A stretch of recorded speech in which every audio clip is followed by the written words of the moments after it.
Bonjour, bonjour et bienvenue dans le podcast de la maison Panajou. Moi c'est Dave Tom, je suis photographe et aussi l'animateur de ce podcast. Et la maison Panajou, c'est la plus ancienne boutique photo de France à Bordeaux, mais aujourd'hui pas que, puisqu'il y a aussi une boutique à Paris, à Cirque Panajou. Et c'est aussi bien sûr une boutique en ligne sur panajou.fr où vous pouvez acheter du matériel photo et vidéo, donc je vous invite à y aller. Et aujourd'hui, pour ce nouvel épisode, j'ai le plaisir d'accueillir Laurent Pinancé de chez Leica. Bonjour Laurent. Salut Thomas. Tu vas bien ? Ça va très très bien. Tu as l'air bien occupé en ce moment avec Leica. Ça court, j'enchaîne. Je parle d'histoire, je parle de produits, je fais des workshops, je fais le clown. J'ai fait le clown. Tiens, j'en profite pour te dire aussi, je t'avais découvert dans une vidéo de Love Light sur YouTube. Oui. C'est comme ça que je t'avais découvert, avant même qu'on pense à t'interviewer pour le podcast. Et j'avais trouvé ça hyper intéressant. Je t'avais trouvé toi très intéressant. Donc ça me fait plaisir de t'accueillir sur le podcast. C'est gentil. Écoute, Laurent, comment tu te présenterais à ceux qui ne te connaissent pas ? Alors si je me présente personnellement en dehors de Leica, je vais dire que je suis un homme chauve de 60 ans. Non, soyons plus sérieux. Je suis d'origine franc-comtoise. Je suis installé maintenant dans les Pyrénées parce que je suis un montagnard pur et dur. Et donc j'ai fait des études de bio, donc rien à voir avec la photo.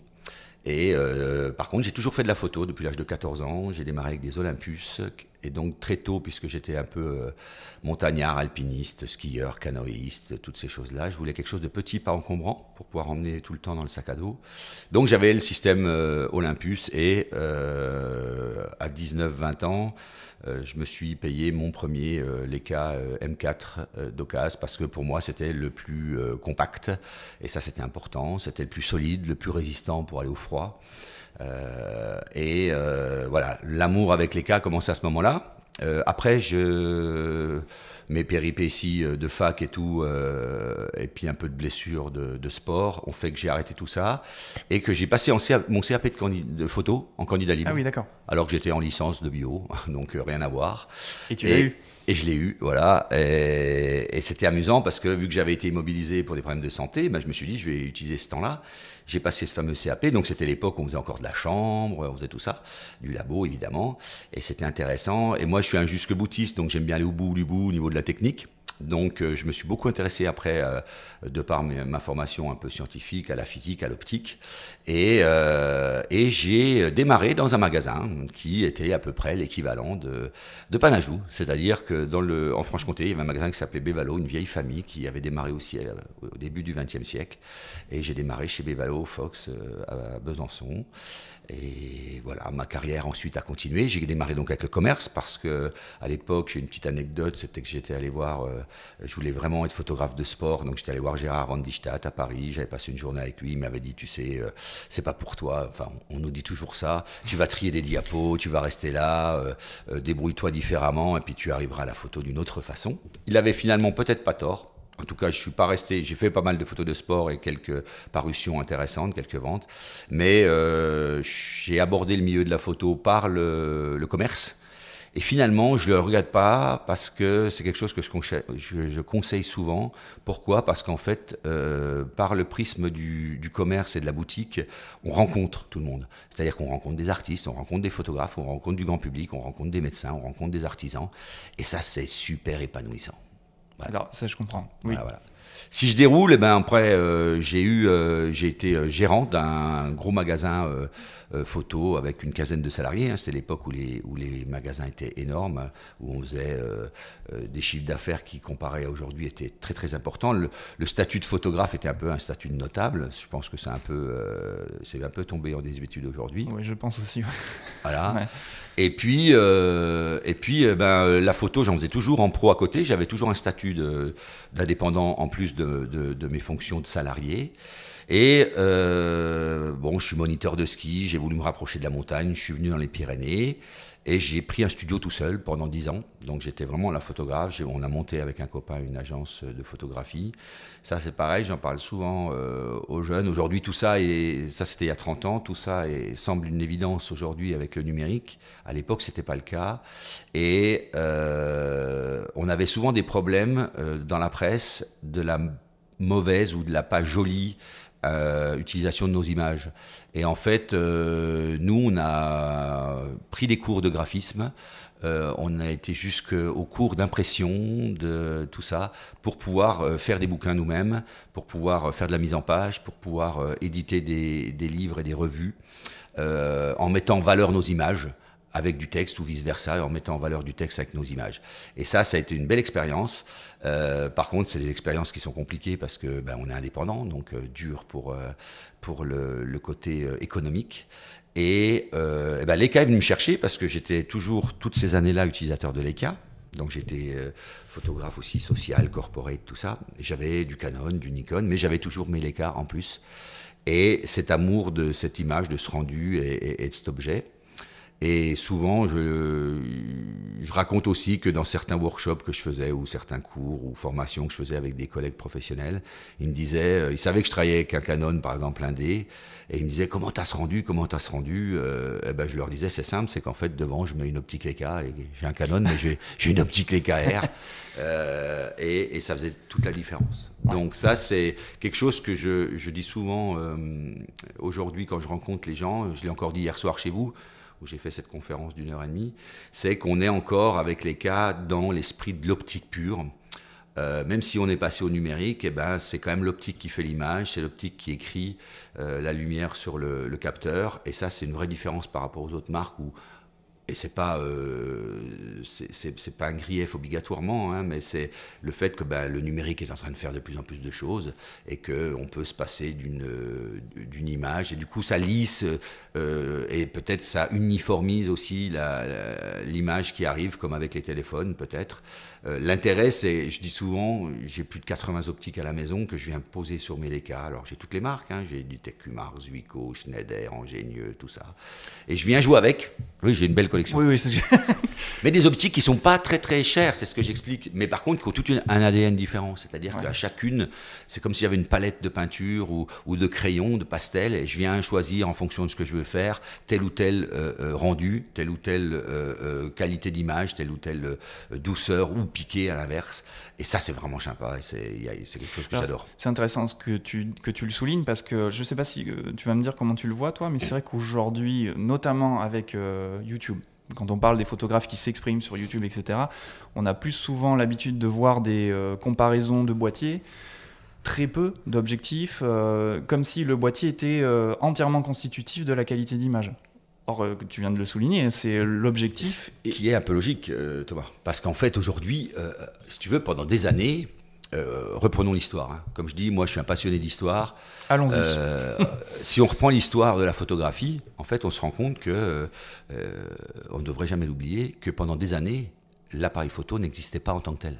L'appareil, c'était une chambre, donc c'était en fait une boîte. Moi, j'appelais ça une boîte à chaussures, ou une boîte en bois, une boîte de ce que vous voulez. Et pendant des années, donc pendant plus de 100 ou 150 ans, c'était une boîte en fer ensuite. Et puis ensuite, c'était une boîte en fer un peu sophistiquée parce qu'il y avait un prisme ou pas de prisme. Mais qu'est-ce qui faisait l'image ? C'est l'optique.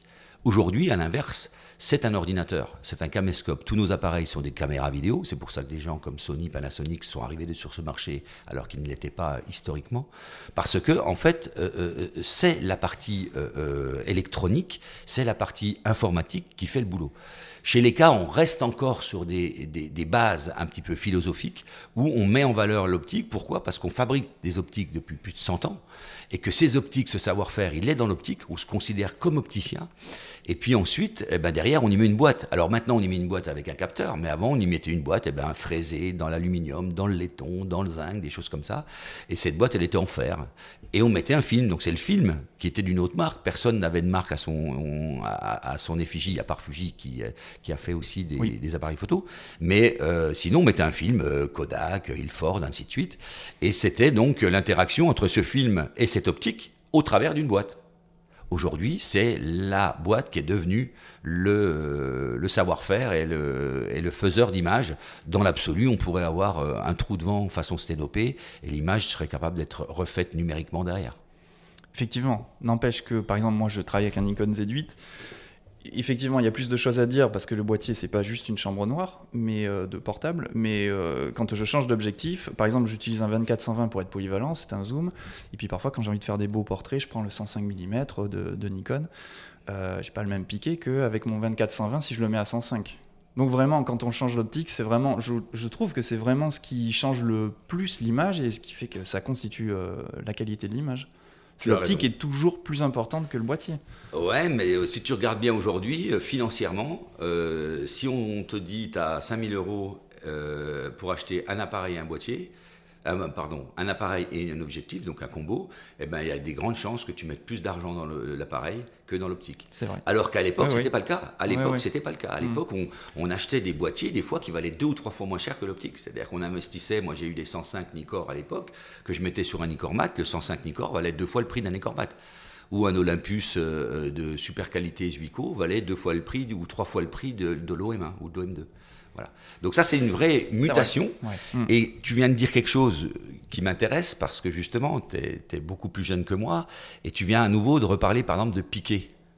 Et moi, je t'ai parlé de quoi tout à l'heure? Je t'ai parlé de rendu. Ouais. Tu vois ce que je veux dire? Et la différence, elle est là, c'est que cette passion de la photographie, on peut la comparer à la passion de l'hi-fi, on peut la comparer à pas mal de passions de ce type-là. Moi, je suis motard et donc, par exemple, à la moto aussi. C'est qu'il y a un peu de technique, beaucoup de technique dedans, et que cette technique, souvent, elle nous avale.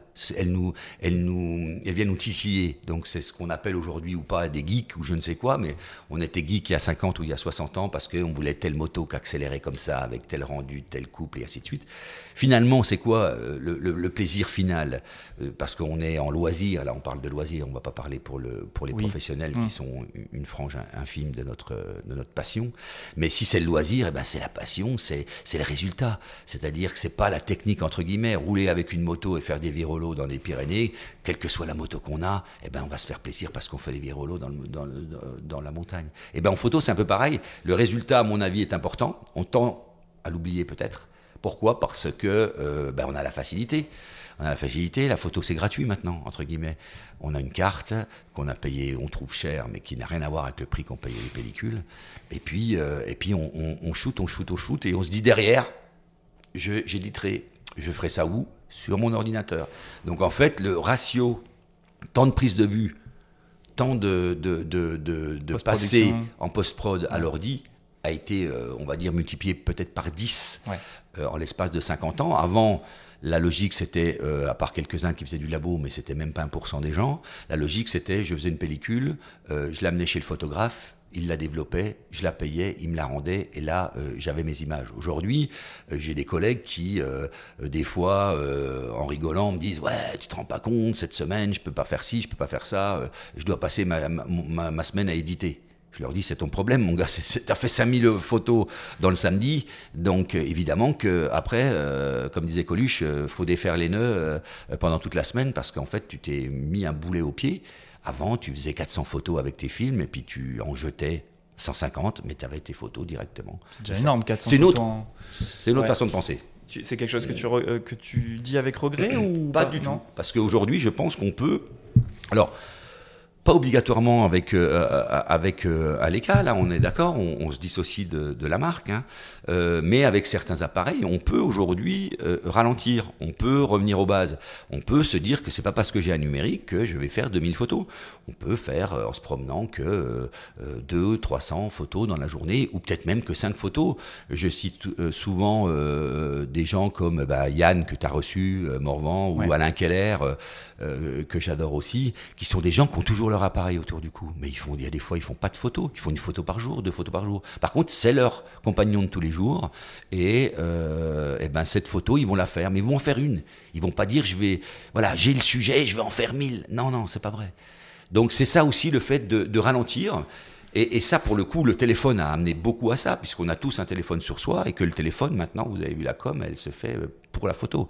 Aujourd'hui, on ne vend pas un téléphone parce qu'il y a de la super connexion, parce qu'il va bien passer partout, parce que le son est bon. On te le vend parce qu'il a les meilleurs qualité en photographie et spécificité. Carrément. Donc c'est un autre monde.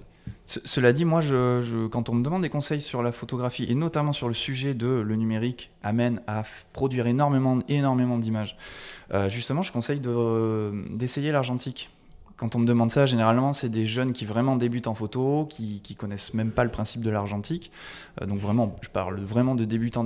Et pour mon cas personnel, quand je me suis mis à l'argentique, puisque moi, je fais partie de la génération qui déjà a appris la photo avec le numérique, et je me suis mis de moi-même à l'argentique un peu plus tard. Et c'est cette pratique de l'argentique, juste pour mon loisir, qui m'a fait redescendre d'un coup et en prise de vue à réfléchir un petit peu plus, à être moins dans l'exercice productif en fait. Donc revenir à l'argentique où il y avait une vraie réalité du coût de la pellicule, du fait de ne pas voir la photo aussi, ça fait redescendre. C'est énorme, ça. Thomas, Ouais. je vais être un peu, pas sévère, mais je trouve qu'à un moment donné, il faut aussi faire les choses avec intelligence. On a plein de collègues qui ont des labos, vous en faites partie, puisque ici vous avez un labo chez Panajou, qui nous indiquent, qui nous alertent et qui sont espantés, comme on dit dans le sud-ouest, espantés, donc surpris de la démarche des jeunes ou de certains jeunes avec l'argentique. Ouais. L'argentique, c'est un support. L'argentique, c'est donc une surface sensible, mais qui existe, qui n'est pas virtuelle. Et ce support, c'est le film. Et ce film, en fait, vous l'exposez, vous l'amenez chez le photographe, et la première chose que vous faites, vous dites « je veux des numérisations ». Et ensuite, tout le processus qui suit est fait en numérique. Donc, vous n'avez fait que la prise de vue en argentique et vous n'avez pas fait la suite du processus en argentique. Effectivement. Et la folie douce, tu pourras confirmer avec tes collègues du labo, mais partout en France, on nous le dit, c'est que vous avez des poubelles remplies de négatifs que personne ne vient jamais chercher. Ça, c'est une ineptie totale. Ouais. L'essence même de l'argentique, c'est de garder cette matière qui, en plus, va peut-être un peu évoluer avec le temps, mais qui est quelque chose de presque, je veux dire, c'est anthropologique. C'est une vraie valeur. C'est une vraie valeur historique. C'est une vraie valeur qui va durer dans le temps, à part si elle brûle. Et donc, ce n'est surtout pas virtuel. C'est-à-dire que dans les mains, vous avez quelque chose qui est transparent, qui laisse passer la lumière et que vous pouvez regarder si c'est un positif sur une table lumineuse, et puis que vous pouvez développer ensuite en argentique si vous le désirez. Donc ça, c'est un peu, tu vois, l'antagonisme et l'ambivalence de je fais de l'argentique, mais en fait que pour le look du début, puis pour le fait, comme tu dis, de ralentir, j'ai que 36 vues, ça a un certain coût, mais allons au bout de la chose, et puis faisons le traitement pour justement avoir ce rendu qui est vraiment... et puis garder surtout ce négatif. Eh bien, écoute, je te rejoins là-dessus, parce que moi j'archive mes négatifs, je suis pas dans ce cas-là, mais effectivement je sais qu'à Panajou, au labo, ils croisent ce cas-là en majorité. C'est vrai que c'est fou, ça me paraît fou, mais donc éduquons. Ouais, il faut le dire. Ouais. Du coup, alors, à un moment donné, on va revenir sur toi. Tu es arrivé à l'EICA. Il y a 15 ans. Il y a 15 ans. On est venu me recruter parce qu'il y avait besoin d'un clown pour animer et faire le fou sur le terrain, d'arpenter les routes de France avec sa hotte. Et voilà, je suis le colporteur de chez l'EICA, je me promène avec mon matos et je viens prêcher la bonne parole. Aujourd'hui, alors je l'ai noté, Académie France Manager. Ouais, c'est-à-dire... C'est responsable de la LECA Academy, on est en binôme en général, mais au début j'étais tout seul. Et en fait, la LECA Academy, historiquement, c'est quelque chose qui est pareil, qui fait partie de l'ADN de l'ECA, parce que, on parlera un peu peut-être d'histoire après, mais l'ECA qui est sorti il y a 100 ans, hein, c'est en gros le 100e anniversaire. 1923. Voilà, en ce moment. L'invention du premier appareil photo, c'est il y a 110 ans, 1914, et puis la première commercialisation, c'est 1925, donc l'année prochaine, du LECA 1. Et donc, cet appareil était complètement différent de tout ce qui s'était fait jusque-là. Et il a provoqué, inventé la photo portable, la photo de mouvement, la photo en action, parce qu'il était petit et que jusque-là, on avait des gros appareils. Donc cet appareil-là, excuse-moi Thomas, je reviens sur l'Académie, cet appareil-là, vu qu'il était complètement différent, il a fallu apprendre aux gens le concept d'utilisation de ce boîtier. Donc la LECA Academy a démarré. Elle ne s'appelait pas comme ça à l'époque, mais dès les années 30, il y a une formation chez l'ECA pour expliquer aux gens comment utiliser cet appareil. Donc la Leica Academy, en gros, existe à peu près depuis 80 ans. Ça, je savais pas. Je pensais que c'était beaucoup plus récent que ça. Pas du tout. Alors, pas avec ce terme-là, mais chez Leica, très très vite, on a formé les gens, on leur a expliqué l'ADN de la marque et comment utiliser un appareil photo. Oui, en plus, j'allais te couper, mais juste pour dire, en fait, c'est un premier pas vers le grand public. La photo n'a eu de cesse de s'ouvrir au grand public. Bien sûr. Ça a été un premier pas. Oui, oui. Alors, le Leica était un peu moins populaire, par exemple, que le Brownie ou que d'autres appareils de chez Kodak, mais c'est un appareil qui a évidemment permis une vulgarisation de la photographie, parce que plus accessible. D'ailleurs, le patron de chez Kodak, de chez Leica, pardon, lapsus révélateur, de l'époque, qui était Monsieur Leitz II, donc le fils de l'inventeur de la création de Leitz, et ben, ce monsieur a décidé de commercialiser et de lancer la production de ce boîtier, parce que lui, n'étant pas photographe, on lui a donné, pour un voyage à New York dans les années après-guerre, 14, on lui a donné un boîtier qu'il a emmené dans sa poche, et il a fait des photos extraordinaires n'étant pas photographe. Donc il s'est dit, si moi je suis capable de le faire, je prends le défi de lancer ce boîtier. À l'époque, les ingénieurs et beaucoup de gens n'étaient pas trop d'accord avec lui. Est-ce que ça vaut le coup? Est-ce qu'on essaye? Il a pris cette décision. Il y a une anecdote qui dit, ils ont eu une réunion un jour, il était l'heure du repas, à midi, réunion de direction, tout le monde est pas sûr d'accepter et tout. Il dit, bon, de toute façon, on a tranché, on va manger, et j'ai décidé, je vais travailler et commercialiser ce produit. Grand bien lui fasse. Voilà. Alors justement, on va parler un peu de Leica, parce que je voulais revenir un peu sur l'histoire. Donc comme je te disais en off, pas de manière exhaustive, parce que sinon je pense qu'on en aurait pour la journée. Ouais, je suis capable, je suis intarissable. Je n'en doute pas. Et du coup, j'avais fait mes petites notes. Leica, il faut qu'on en parle parce que c'est quand même une marque mythique, tu le sais bien mieux que moi, que nous même. Donc j'avais fait mes petites notes parce que je m'étais intéressé à la marque, sur son histoire. Leica, donc contraction de Leitz et caméra, est une marque allemande, c'est bien de le rappeler quand même, parce qu'on a souvent, le marché est inondé de japonais dans les marques quand même. Donc, ça, on pourra en parler, mais si on risque de rester toute la journée à discuter ensemble. Oui, surtout que il y a une vraie histoire sur le Japon qu'il faut savoir, et c'est pareil, n'oublions jamais l'histoire pour tout ce qui se passe aujourd'hui en géopolitique, en économie. N'oublions jamais l'histoire. Regardons 100 ou 200 ans avant et comprenons ce qui se passe. Ça m'intéresse toujours, ça. J'espère qu'on aura le temps quand même. Donc, créé en 1849 à la base, parce que ça correspond à une entreprise qui développait des lentilles, si je ne me trompe pas, depuis 1849. Le premier président s'appelait Karl Kellner, c'est lui qui a vraiment créé la boîte, l'entreprise avant qu'elle s'appelle Leica. Tout à fait. Et ça a été donc repris par un employé de l'entreprise qui s'appelle Ernst Leitz, je le dis bien, okay, qui donnera le nom à la marque, notamment lors de la création du premier appareil photo, le Leica. Et donc, on l'a évoqué juste avant, en 1923, le Leica 0, premier appareil transportable, tu l'as déjà évoqué. Voilà. Ce qui est assez fou quand même, de dire que ça a 100 ans déjà. Et alors, je me suis fait une petite liste non exhaustive, à mon sens, de ce que j'ai dans mes recherches, ce que j'ai trouvé comme peut-être les moments charnières en fait. C'est bien, c'est un bon fil conducteur. Du coup, je me suis arrêté par exemple au Leica 2, 1932, premier appareil avec un télémètre. Début de la street photo, notamment avec Robert Capa, de l'agence Magnum, qui a cofondé l'agence Magnum, une vraie avancée pour la marque, donc celui-là, cet appareil avec un télémètre. Alors en fait, la télémétrie c'est quelque chose qui existait déjà, puisque ça avait été utilisé par exemple pendant la Première Guerre mondiale, pour mesurer les distances, pour pouvoir faire des tirs.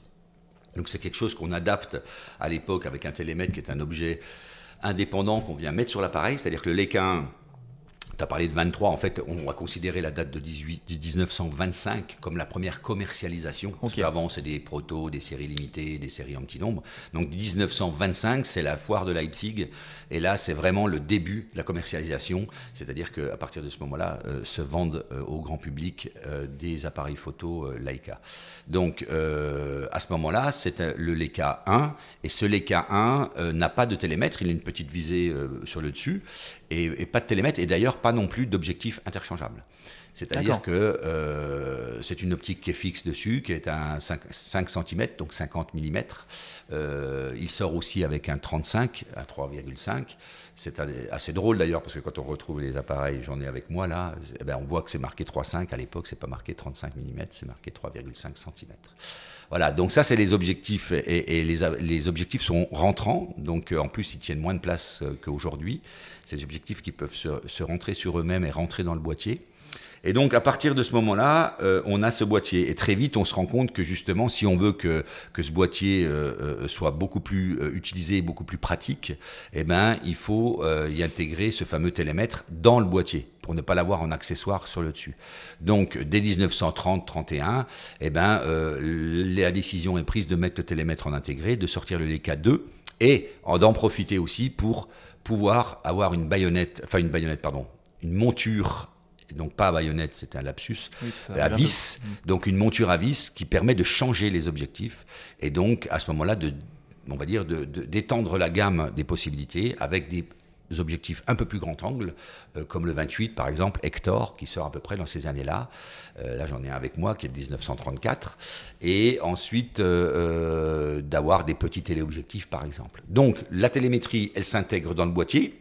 Elle n'aura cesse d'être le cheval de bataille de Leica, parce que la sortie du M, donc c'est les 70 ans cette année, la sortie du M en 1954, on y viendra après, est vraiment aussi en rapport avec cette évolution du télémètre. Voilà.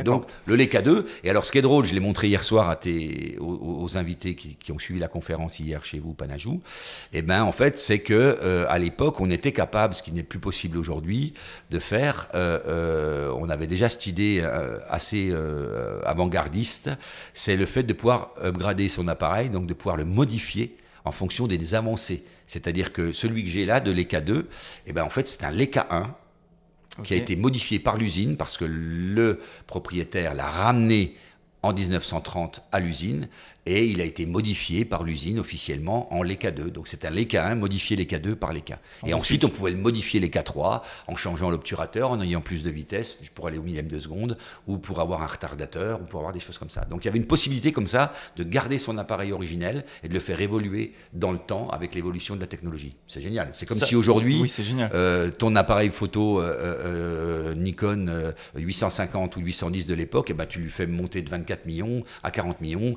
à 60 millions, tu fais changer le capteur. Aujourd'hui, on retrouve ça, mais c'est plus à la marge, mais on retrouve ça avec le software.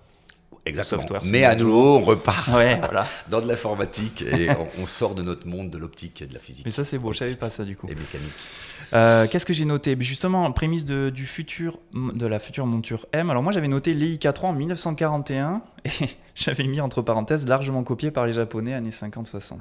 Alors, si on parle de ça, en fait, c'est clair que à l'époque, et il n'y a rien de dénigrant, mais à l'époque, on sait très bien, moi qui suis dans les motos et dans la hi-fi, par exemple, on sait très bien que les Japonais ont été à l'époque des très gros copieurs de tout ce qui était européen, et des copieurs, mais souvent des copieurs même en mieux, c'est-à-dire qu'en fait, ils optimisaient, et donc on fait des copies de Leica.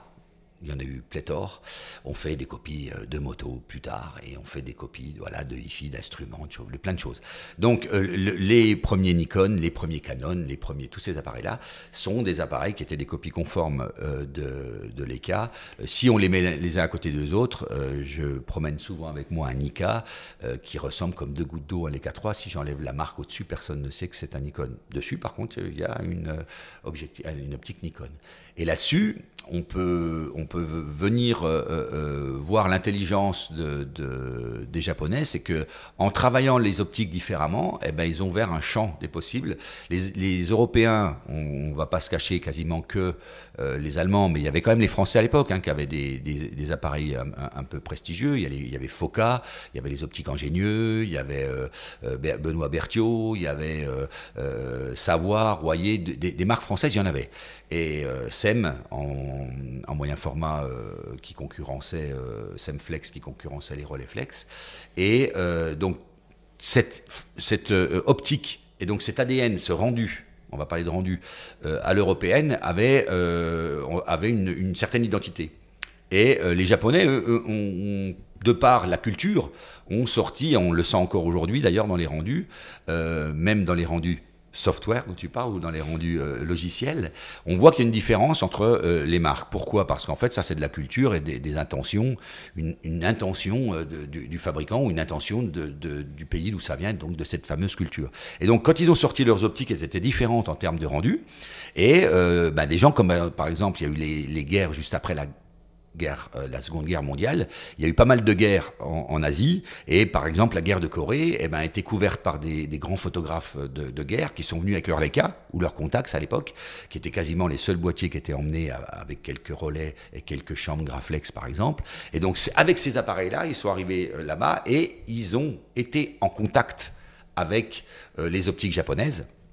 Et ces optiques japonaises avaient un rendu différent. Et évidemment, les Japonais ayant fait des copies de Leica, les objectifs se montaient sur des Leica.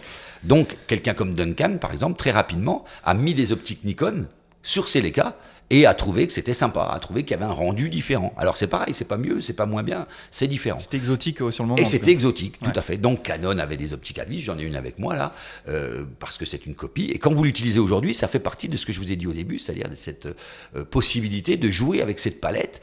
Si tu prends ce fameux Nikon, ce fameux Canon, que tu prends un Leica, que tu prends un Leitz, que tu prends un Voigtlander et autres, à chaque fois, tu écris différemment. Et c'est ce qui était intéressant. Et effectivement, ça m'a fait beaucoup rire quand je me suis intéressé à l'histoire il y a quelques années, de voir à quel point les Japonais, parce que c'était pas inné chez moi, comme je vois le marché inondé par des marques japonaises, je me disais que c'est eux qui ont inventé la photo. C'était ce que je me disais à l'époque et pas du tout. Vraiment pas du tout. Et aujourd'hui, j'ai un moyen format, j'ai un Yashica qui a largement copié Rolleiflex. Voilà. Toutes ces choses-là, voilà. Mais bon, c'est pas grave en soi. Aujourd'hui, on sait très bien, même dans l'art, dans plein de choses, la copie existe et la copie peut être d'ailleurs, en l'occurrence, on le voit, un bien. Parce qu'en fait, si c'est pour copier le maître, comme on dit, l'élève remplace le maître et dépasse le maître, très bien. Voilà. Mais il faut faire attention et se rappeler de cette histoire pour ne pas raconter n'importe quoi, et puis pour savoir d'où ça vient et puis connaître les bases. C'est vrai que les Japonais, quand même, ont tendance à... Ils ont ce sens du perfectionnement dans l'artisanat, dans plein de choses, dans plein de domaines. Je pense au whisky, c'est une histoire assez récente. Les Japonais qui fabriquent du whisky, alors c'est pas du tout inné chez eux, et qui ont eu des récompenses, ça a surpris le monde du whisky. Ouais. Mais c'est pareil, c'est pas très récent. Ouais. C'est pas très récent. Mais non, aussi. c'est pareil. Je Moi, pensais que c'était... Je me suis intéressé à tout ça. Ouais. Évidemment, on cherche, tu verras. C'est pas récent. C'est parce que justement, c'est des suites d'histoire. C'est-à-dire, c'est des suites de la guerre. C'est-à-dire que le Japon a été mis sous emprise des Américains après la Seconde Guerre. Et donc, ils se sont tous occidentalisés. Et les Américains, très vite, ont amené le whisky. Les Japonais ont adoré le whisky par rapport au saké et se sont mis, dès les années 50, à faire du whisky. Mais c'était pas commercialisé, c'était pas, on va dire, mis sur le marché et su. Mais c'était quelque chose qui vient justement de cette histoire qui se déroule et qui nous emmène avec elle. Pensez histoire. J'aurais pu être prof d'histoire, finalement, j'ai pas été prof d'histoire. Non, mais pensez histoire. Oui, c'est tout bête, ce que je veux dire, c'est pour tout. Pensez histoire pour tout. C'est trop bien. Moi, ça me passionne en tout cas. Bien. Revenons à Leica, où j'en étais. Leica M3 1953, premier mirrorless. Ah oui, ça m'avait fait rigoler. 54 en fait. 54, d'accord. Premier mirrorless avec monture à baïonnette. Premier mirrorless, ça m'a fait sourire parce que c'est un terme qui est revenu ces dernières années. Alors non, mais là, tu l'as lu parce que justement, les personnes qui l'ont écrit ont dû justement écouter des choses que je faisais ou qu'on faisait entre nous et qui sont des choses un peu provocatrices, dans le sens où justement, quand aujourd'hui on parle de mirrorless, en fait, Leica a même inventé le mirrorless dès le début, puisque le Leica 1 n'avait pas de miroir. Donc, du coup, c'est même pas M, c'est carrément le Leica 1 était mirrorless. D'accord. Puisqu'il n'avait pas de miroir. Donc ensuite, la différence, elle se fait que quand aujourd'hui on veut le remettre au goût du jour, c'est ce que j'explique, c'est que en fait, puisqu'on a inventé le mirrorless et les optiques qui étaient capables de gérer ce tirage, donc là il y a un peu de technique, c'est-à-dire cette distance entre le centre de l'optique et le capteur ou le film à l'époque, et bien ce fameux tirage, on sait le travailler depuis 100 ans, donc aujourd'hui on peut mettre ces optiques qui ont 100 ans sur un boîtier moderne et ça marchera très bien. Alors que les autres ont été obligés de tout retravailler, puisqu'il y avait une chambre plus grande, du double de distance, le tirage était plus important, de par l'existence du miroir, et donc voilà. Ce qui a conditionné Nikon à faire la monture Z, Canon la monture RF, si je ne me trompe pas. Voilà. Oui, effectivement, ça c'est plutôt rigolo quand même. C'est plutôt rigolo.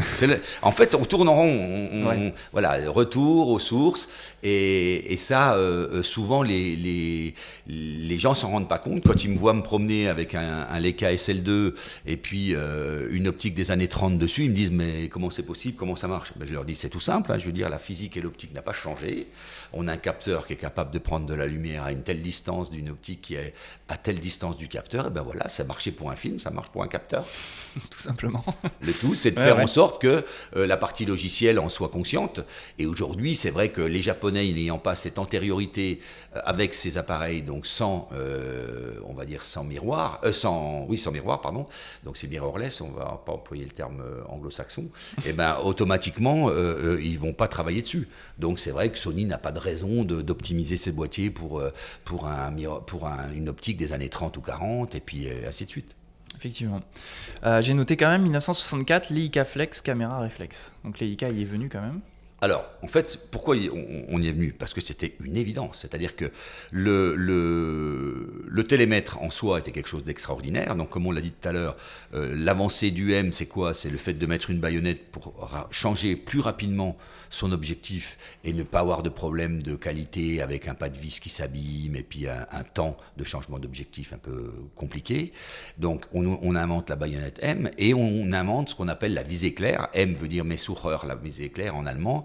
Et cette visée claire, en fait, c'est une visée qui fait que tu n'as pas d'altération due à l'objectif, au prisme et au miroir. Donc quand tu regardes dans un M et que tu ouvres les deux yeux, en gros, c'est comme si tu avais une paire de lunettes, donc tu regardes à peu près avec la même qualité de visée, avec une visée donc beaucoup plus claire que ce qu'on avait sur un 3 ou sur un 2 ou sur même un 1, puisqu'on a une visée qui est plus grande en termes de taille. Donc il y a plus de lumière qui rentre, elle est plus claire et elle n'est pas altérée par justement l'objectif.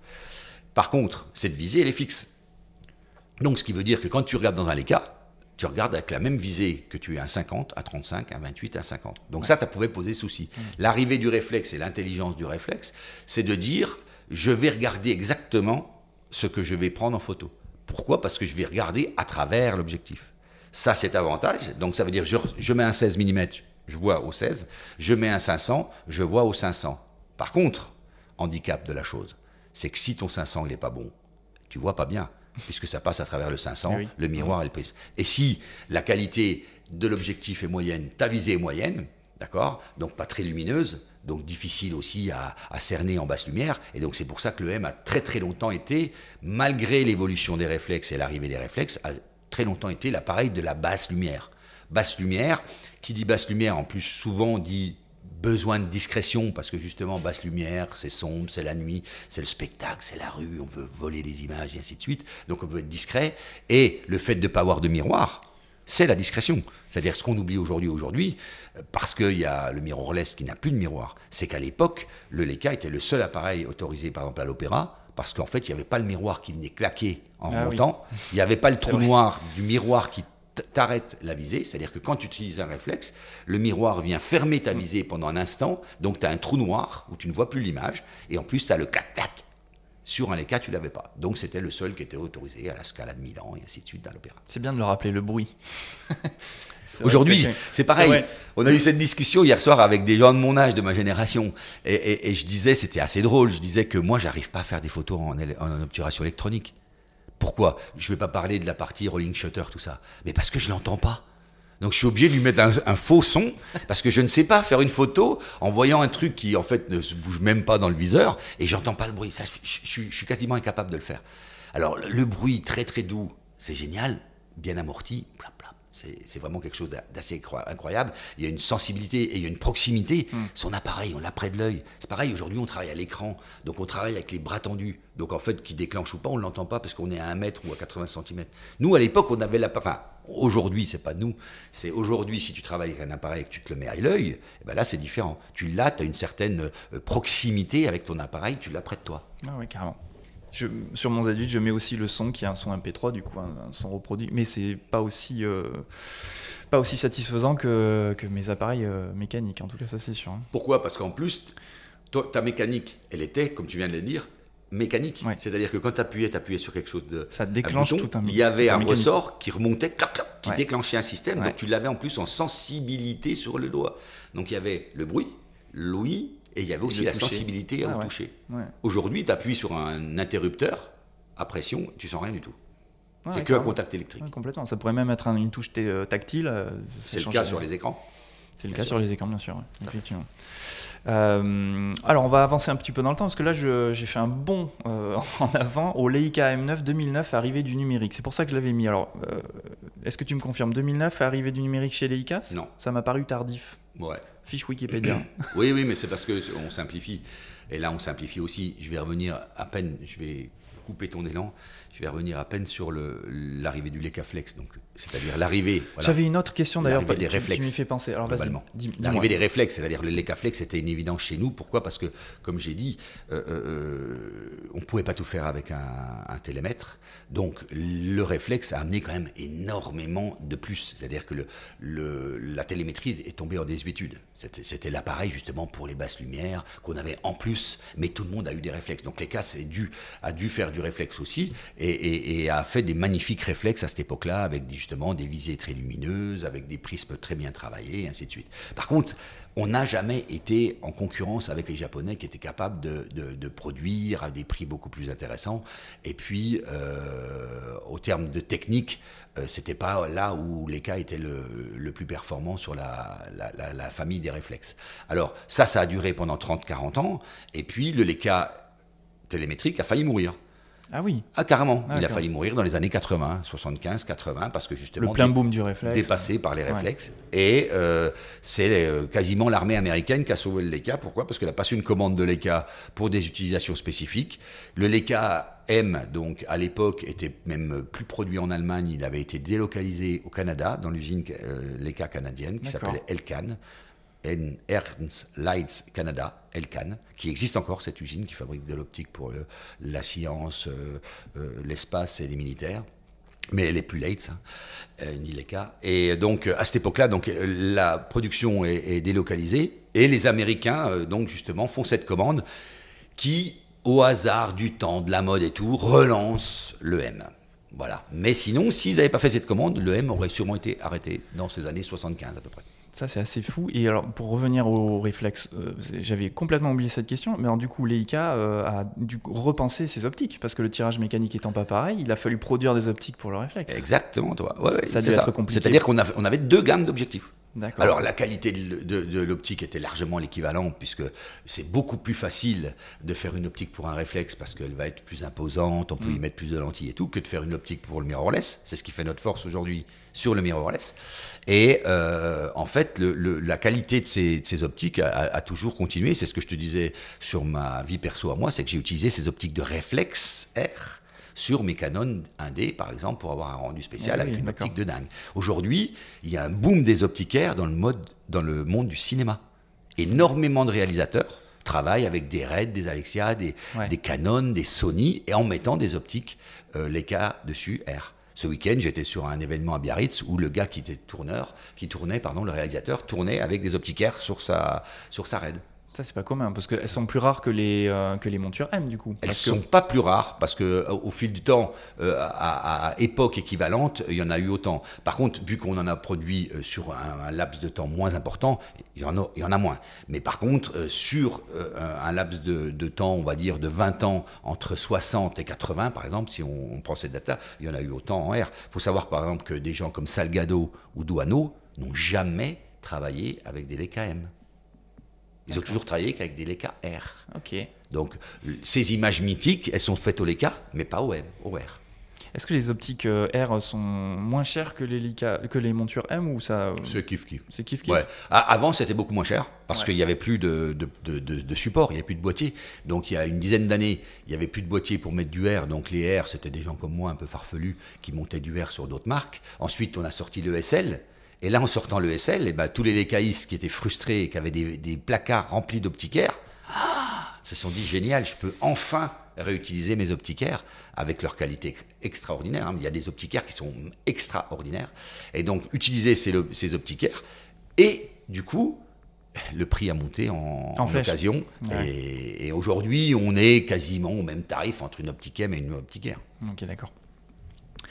Alors, oui. je te reprends la main directe. Le numérique n'a pas démarré en 2009 chez Leica.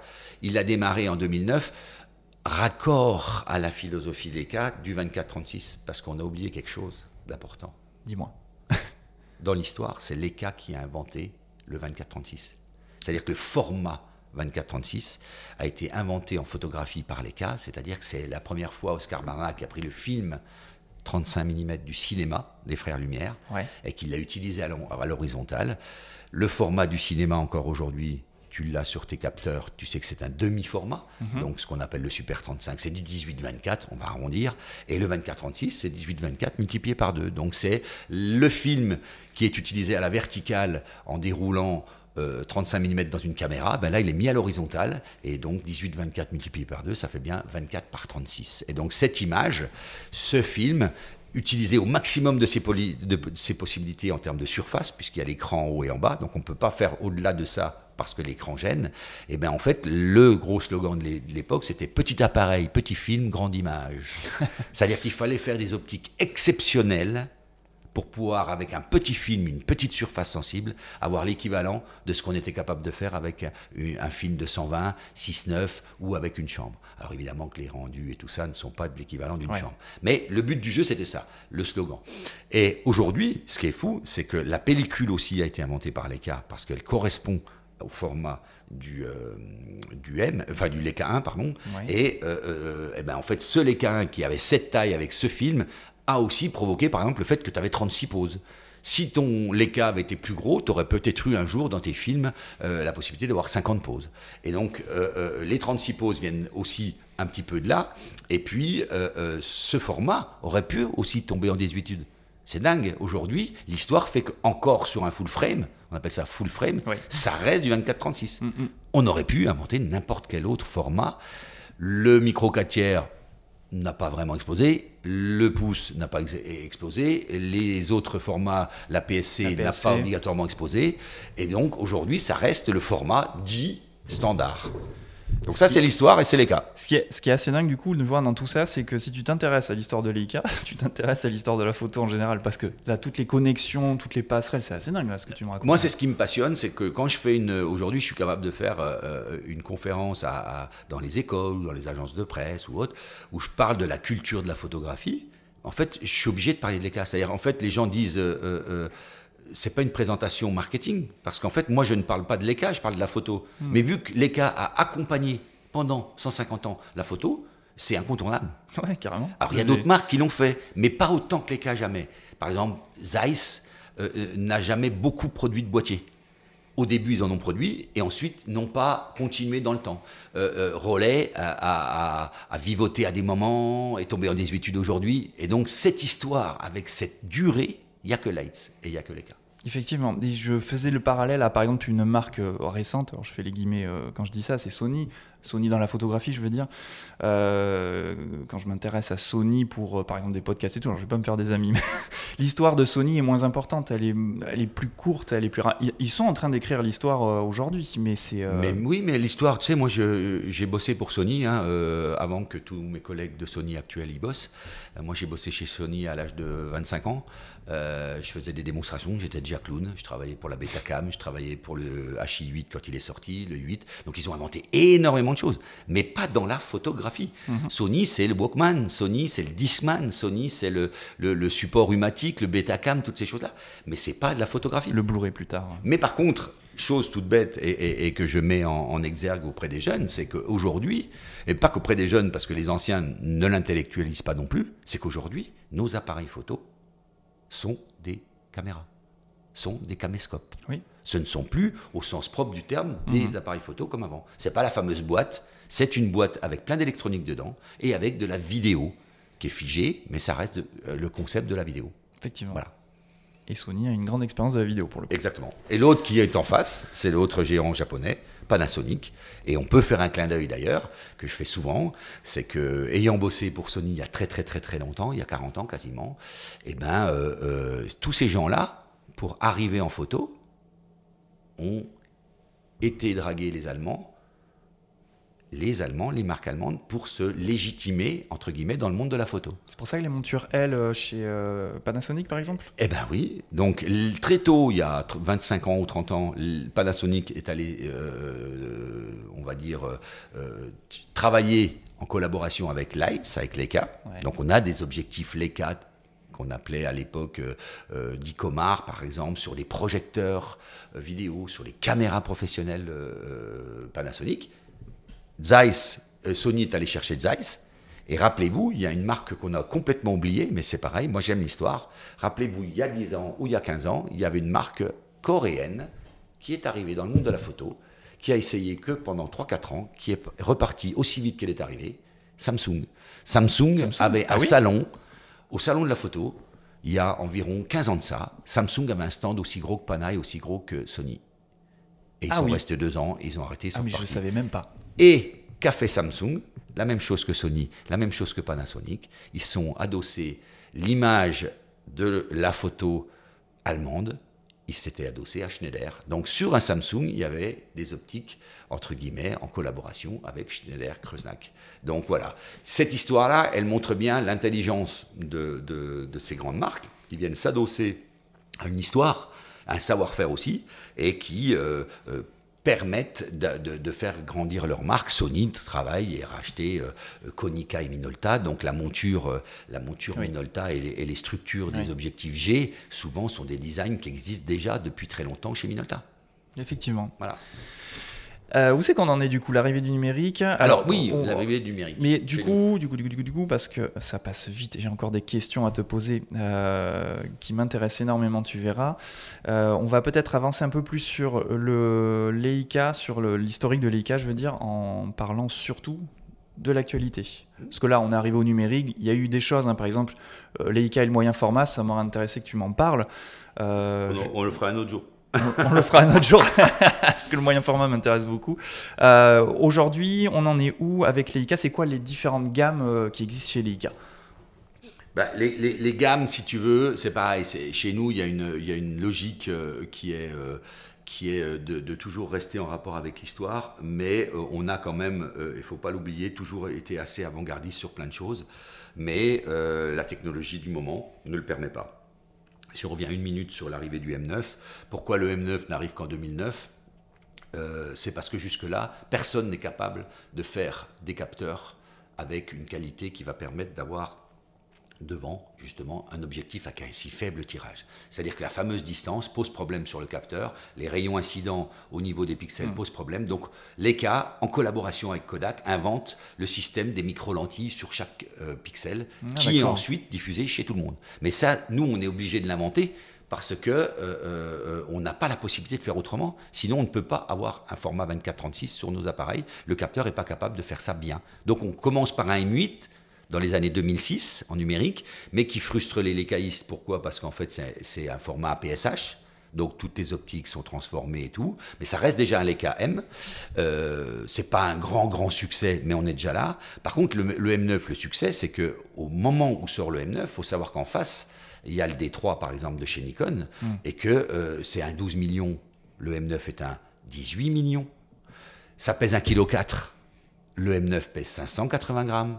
Donc, c'est une vraie révolution. Ouais. On est à la hauteur du challenge. Ouais. Et donc, ça va être un appareil ultra vendu. Et aujourd'hui, ce qui existe sur le marché est une déclinaison de ça. C'est-à-dire que le produit n'a quasiment pas évolué sur la partie, comme je te disais, boîte. Ça reste taillé dans la masse, en laiton, en aluminium, aéronautique, ainsi de suite. C'est le même boîtier avec un télémètre où il y a 150 pièces dedans. Donc, un truc dingue en micro-mécanique. Ouais. Et il est uniquement upgradé par le savoir-faire des capteurs qui ne sont jamais faits par nous, qui sont faits en collaboration avec telle ou telle marque. Au début, la force de Leica, c'est d'avoir dit justement, on ne peut pas être Leica et prendre le capteur de Monsieur Tout le Monde. C'est-à-dire, on ne peut pas prendre le capteur de Sony, de Canon ou autre. Il faut absolument qu'on travaille un capteur à nous. Ça, avec l'évolution, c'est tombé. Les gens fabriquent quasiment des capteurs pour tout le monde et il y a un capteur ou deux capteurs qui traînent sur le marché, qu'on s'approprie. Le capteur, ça reste un outil électronique, on va dire, de base, sur lequel on vient dessus travailler la partie firmware et la partie traitement d'image de ce capteur. Donc, cette évolution des gammes, elle a été intelligente parce qu'à un moment donné, on a décidé, par exemple, depuis 5-6 ans, d'avoir le même capteur, à la même interface, la même logique sur tous nos boîtiers. Donc on a toujours un petit compact qui est fabriqué en collaboration avec Panasonic. Ça, c'est quelque chose qu'on a avec eux depuis très très longtemps, depuis quasiment 20 ans.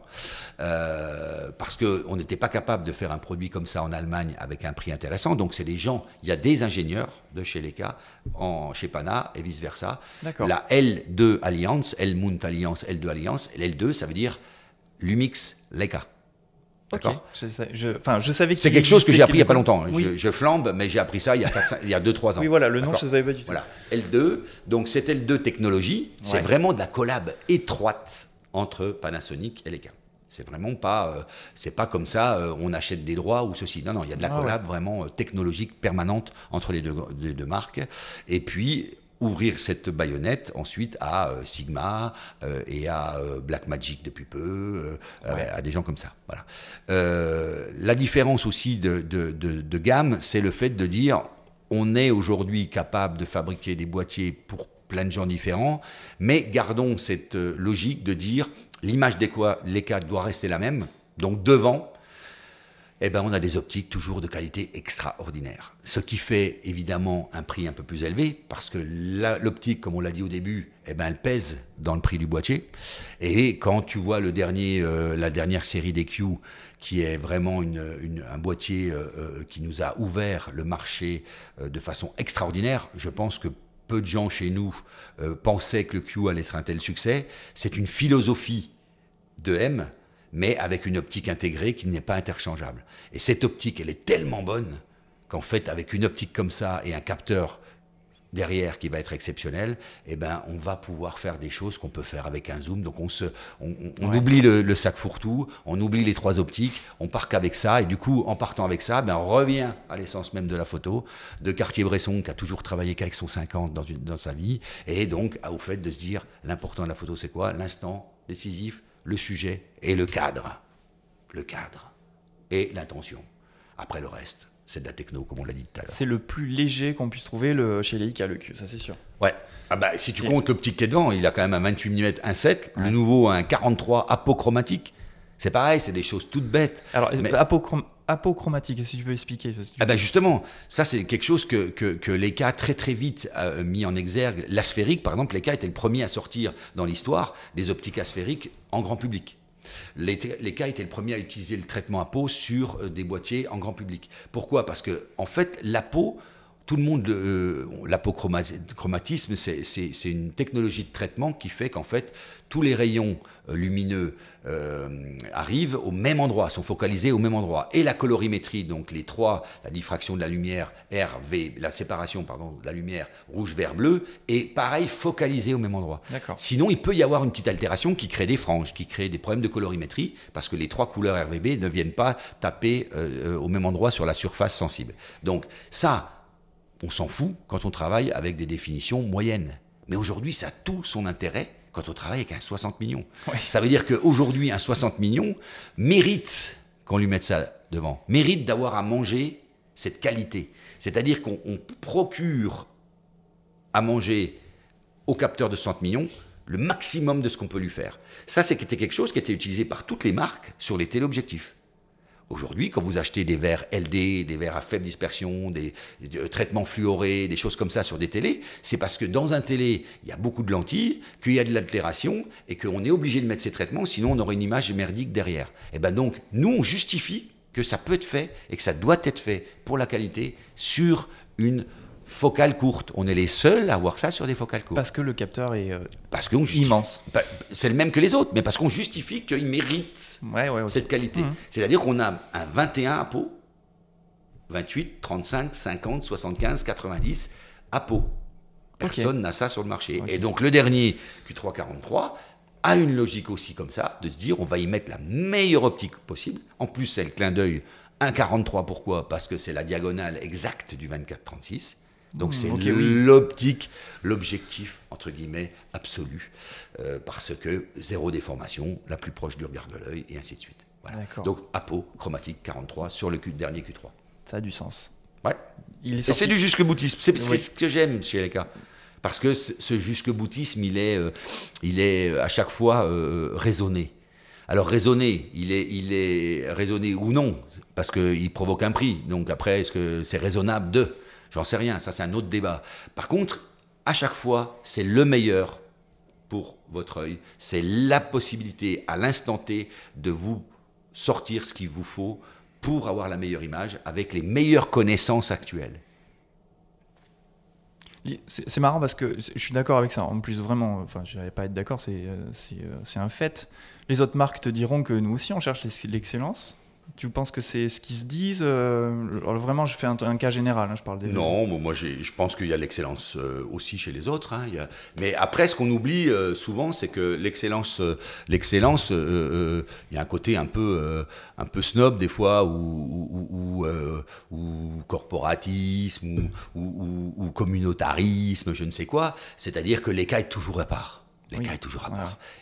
C'est normal. On ne pèse que 1 ou 2% du marché mondial, on est une toute petite boîte, et les autres sont des géants, ils s'en foutent de ce que peut être l'ECA. Par contre, comme tu l'as dit, la marque mythique, elle est là, pourquoi? Parce qu'elle a accompagné l'histoire, parce que les grands photographes l'ont, et qu'il y a un côté quand même important du savoir-faire de l'ECA. C'est-à-dire que le savoir-faire de l'ECA ne peut pas être dénigré par les autres aujourd'hui, c'est quelque chose d'historique. Aujourd'hui, il y a des recettes de verre chez l'ECA qu'il y a chez personne d'autre, et qui sont encore des recettes qu'on fait faire par les autres. Il faut savoir qu'aujourd'hui, l'ECA ne fabrique plus ses verres. Pourquoi? Parce qu'il y a les problèmes d'écologie, les problèmes de tout ça, et que la dernière fonderie de verre, l'ECA spécifique, a été fermée dans les années 80 à peu près, et on fait fabriquer par les deux grands fabricants de verre, que sont Oya et je peux pas t'aider là. Putain, j'ai un trou de mémoire, mon âge. Et je te le retrouverai. Tu veux pas chercher sur Ok, téléphone? non, je retrouve. Ah, Ok, j'avais de la vie. Je vais chercher dans mes bouquins, je vais ouvrir. Non, dans ma mémoire. Bref, donc les deux grands fabricants de verre, on leur donne notre recette et on leur dit voilà, pour faire cette lentille, on veut cette recette-là. Évidemment, c'est sous secret de fabrication. Et pour cette lentille-là, on veut cette recette. Pour cette lentille-là, on veut cette recette. Et à chaque lentille a une recette différente. Et ce savoir-faire, en fait, c'est quelque chose qui fait que les autres démarquent ou n'en ont pas besoin parce qu'ils considèrent aujourd'hui peut-être, et peut-être à juste raison, que l'informatique va faire le boulot, que la partie logicielle est plus intéressante.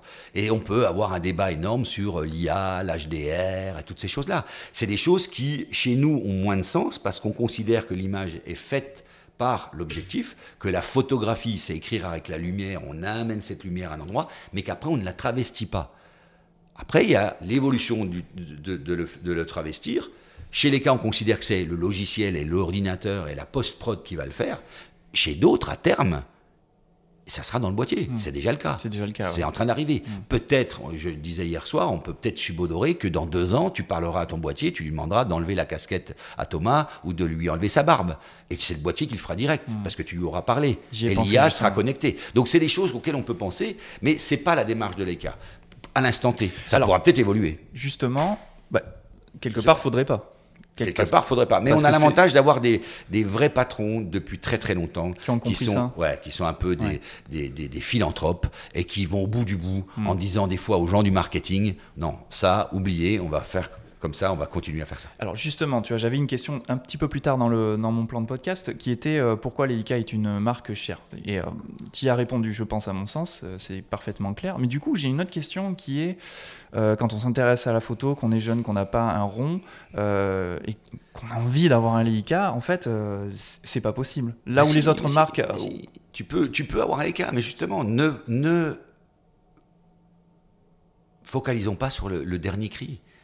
Leica, c'est quoi? C'est 100 ans. Donc tu peux avoir un Leica 2, un Leica 3, un Leica M3, un Leica M2, ça vaut 1000 €.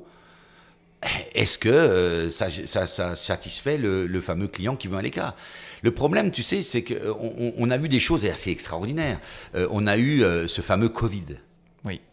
Ce Covid qui était un moment triste pour certains et bienfaiteur pour d'autres, pour leur cerveau et leur réflexion philosophique.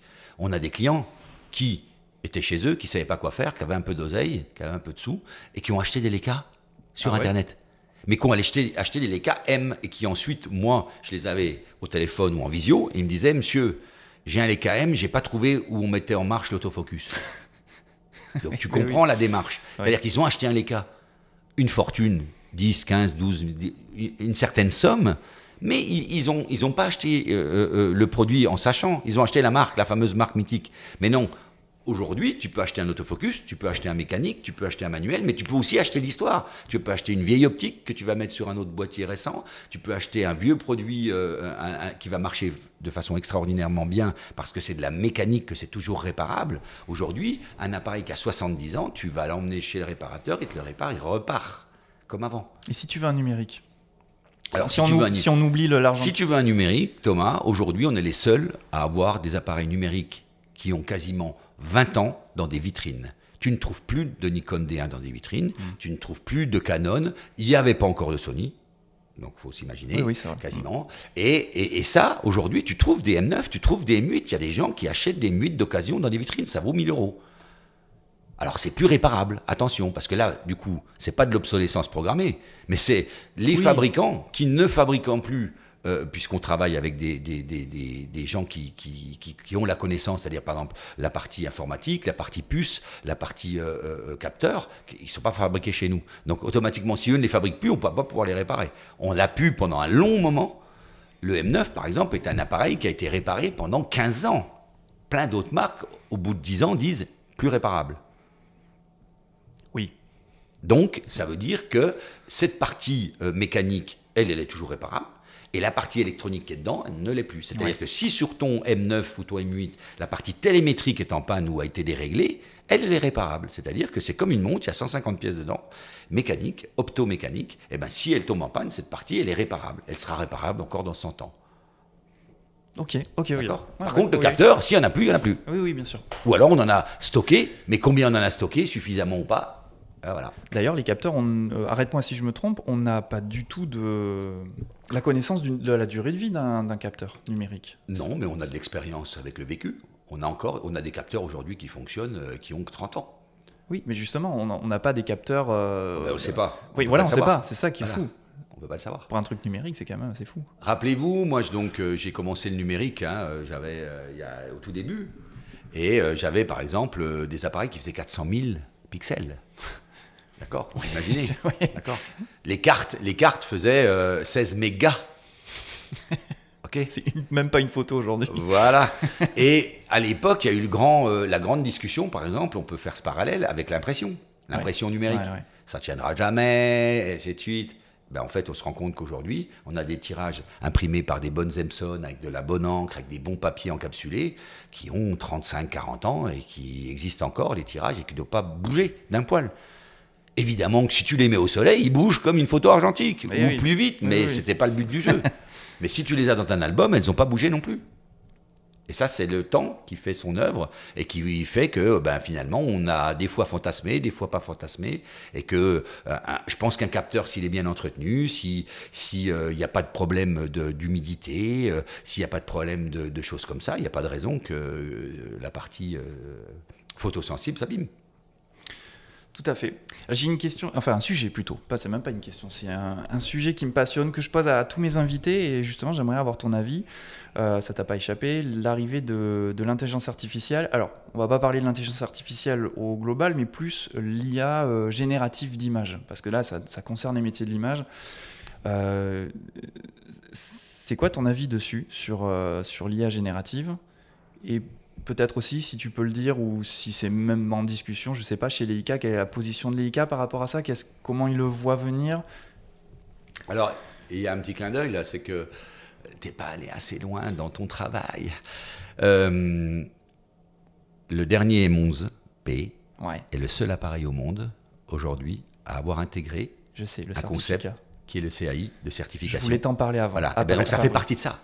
C'est-à-dire qu'aujourd'hui, la démarche de l'EICA est de se dire il va falloir faire en sorte, avec ces consortiums, qu'on rejoint les acteurs modernes de la photo très tardivement, d'accord, alors que les photos, ceux qui étaient installés dans la photo l'ont intégré ce consortium beaucoup plus tôt, parce qu'ils se sont dit, évidemment, c'est quelque chose qu'il faut continuer on va dire, à préserver, et il faut lutter contre cette IA et ses possibilités. Donc, ce fameux CAI embarqué dans un M11P, c'est l'encapsulage dans l'image, donc irréversible, l'encapsulage dans l'image, non pas une métadonnée adossée à l'image, de la certification d'une photo à un temps donné par tel boîtier.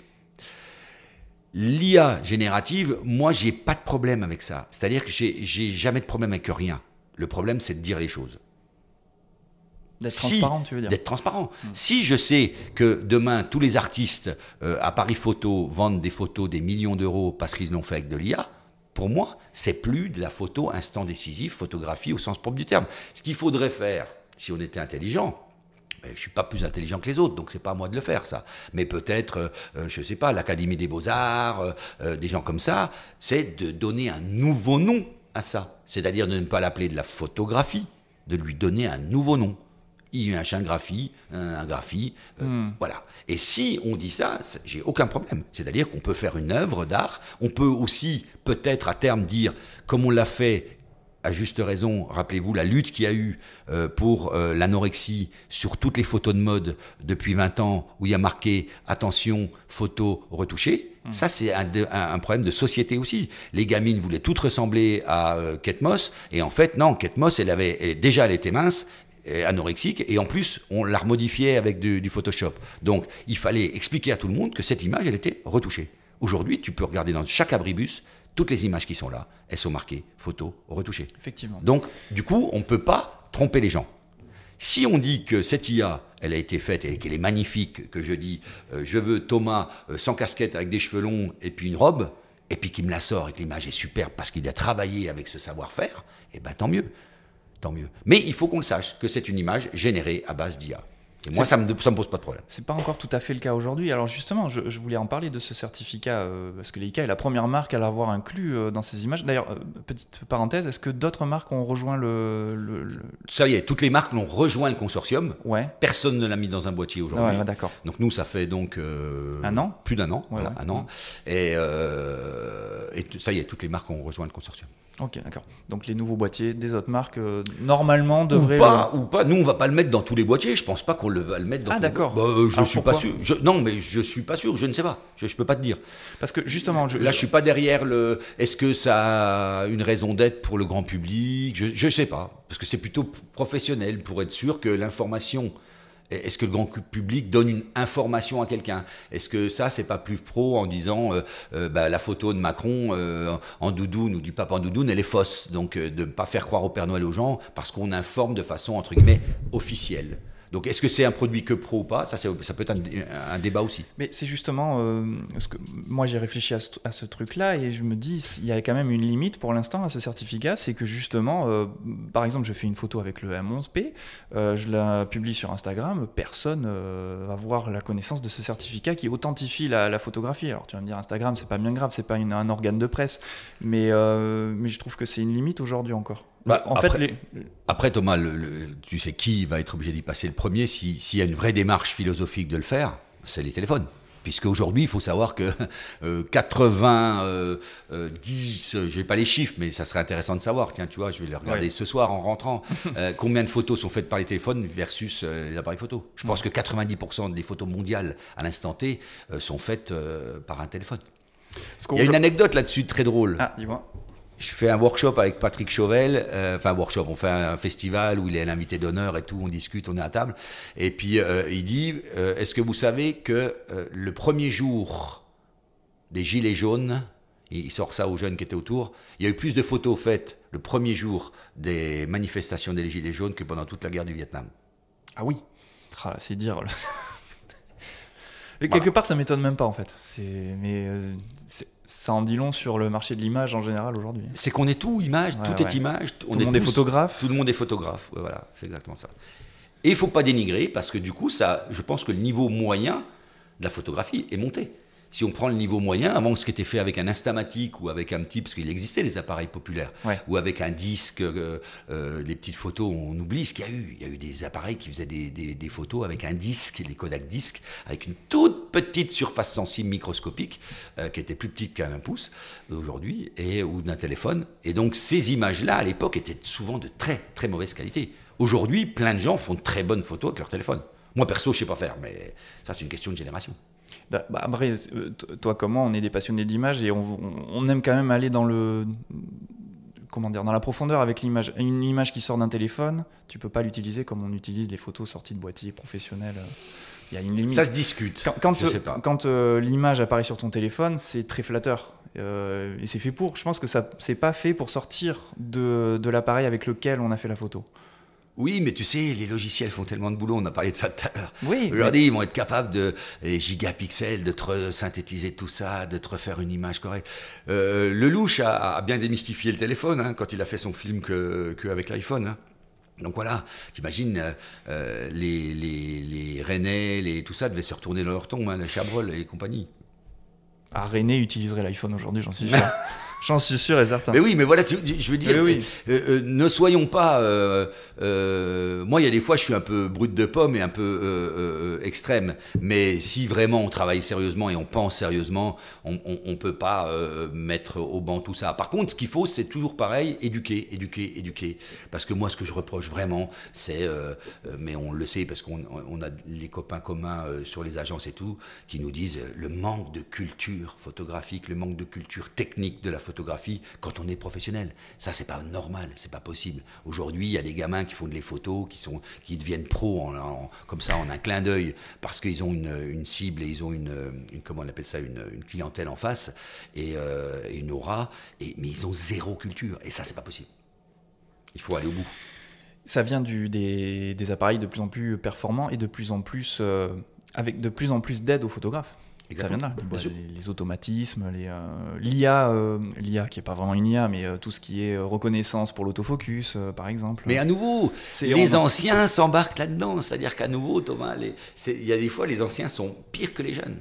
C'est-à-dire que moi, j'ai des vieux clients qui ont 70 ans qui me disent « Ouais, l'autofocus est trop lent, il n'y a pas la stable, il n'y a pas ceci. » Je lui dis « Mais Roger, il y a 40 ans, tu faisais des photos exceptionnelles avec un truc qui était manuel. Donc pourquoi tu me parles de tout ça aujourd'hui? Pourquoi ça est devenu indispensable? Parce que tu t'es fait happer par la technologie et que elle, en effet, elle t'amène plein de choses. Mais tu savais faire avant. Donc si tu peux continuer à faire en disant j'ai pas le top du top, tout le monde n'a pas une Porsche. Alors, non, mais... Tout le monde n'a pas tu vois ce que je veux dire? Oui, bien sûr. Ça me fait penser à une anecdote là, ce que tu viens de me dire, parce que pour ma chaîne YouTube, j'avais fait un test, entre guillemets, je mets du Hasselblad XD2. XD2. À chaque fois, à chaque fois, je place les lettres dans le mauvais sens. XD2, ouais. Bref, et du coup, dans mon exercice de test, en fait, je voulais comparer l'autofocus du Hasselblad avec un autofocus d'un boîtier productif. Je le dis clairement dans ma vidéo, c'est pas pour dire le Hasselblad c'est fait pour être un boîtier productif, c'est juste pour s'amuser à comparer. Effectivement, le XD2 fait pas le poids. Je me suis fait incendier sur YouTube, justement par une avant-garde des anciens photographes qui m'ont dit « Mais à notre époque, on faisait tout au manuel et ça marchait très bien, qu'est-ce que tu viens nous embêter avec ton autofocus ?» C'était juste un amusement et je me suis fait incendier. Donc oui, il y a des levées de boucliers quand même. Mais en fait, ça va t'apporter de l'expérience et ça va t'apporter le fait que tu ne vas plus le faire, entre guillemets. Non, mais c'est pas ça que je veux dire, c'est-à-dire que ça sert à rien. Ça sert à rien parce que du coup, les produits en plus n'ont pas la même cible. Tu vois ce que je veux dire? C'est comme de comparer à nouveau une 911 et puis un Range Rover Defender. Et puis une break Logan. C'est-à-dire, c'est pas la même chose. On n'a pas le même outil. Et on n'a pas la même utilisation de cet outil. Mais à partir du moment où Hasselblad développe un autofocus, est-ce que c'est quand même pas, c'est pas inintelligent de se dire à quel point, de pousser l'autofocus, de regarder à quel point il est intéressant? Ah non, c'est pas, je dis pas que c'est pas intelligent. Non, c'est intéressant de le faire. Mais je pense que c'est un faux problème. C'est-à-dire que justement, c'est parce qu'on est tous un peu comme ça à des moments geeks qu'on fait des choses qui ont peu d'intérêt. C'est-à-dire que ici, vous êtes à Bordeaux, dans le vin, je veux dire, il y a les mêmes choses dans le vin, il y a eu des choses qui sont faites dans le vin, on avait de la caséine, on a mis ceci, là. Et aujourd'hui, on fait plus ça, ou on le fait, mais le tout, c'est de le savoir, et puis c'est des choix de chacun. C'est-à-dire que si l'autofocus, t'es content d'avoir un autofocus qui est xème de fois plus rapide que l'autre, eh ben, tant mieux si tu t'en vantes. Mais si à la fin, ta photo, elle est mauvaise, moi, je m'en fous. Parce que ce que je veux voir, c'est ta photo. Oui, effectivement. Tu vois ce que je veux dire? Oui, bien sûr. L'intérêt, il y a un truc tout bête qui est assez intéressant. Moi, je suis d'une vieille famille d'horlogers depuis 6 générations.